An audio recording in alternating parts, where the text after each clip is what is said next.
শয়তান থেকে আল্লাহর নিকট আশ্রয় চাচ্ছি। বিসমিল্লাহির রহমানির রহিম। পরম করুণাময় অসীম দয়ালু আল্লাহর নামে শুরু করছি। ইন্না আ'তাইনাকাল কাউসার। নিশ্চয় আমি আপনাকে কাউসার দান করেছি। ফসল্লি লিরাব্বিকা ওয়ানহার। অতএব আপনি আপনার রবের জন্য সালাত আদায় করুন এবং কুরবানি করুন। ইন্না শানিয়াকা হুয়াল আবতার।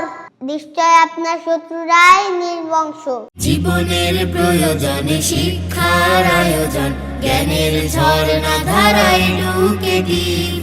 ফুলের সুবাসে রাঙাতে সবার মন, প্রাণের স্বপ্ন ধারায় ঢুকে দিই। আহা হা ও লা লা লা লা লা লা লা।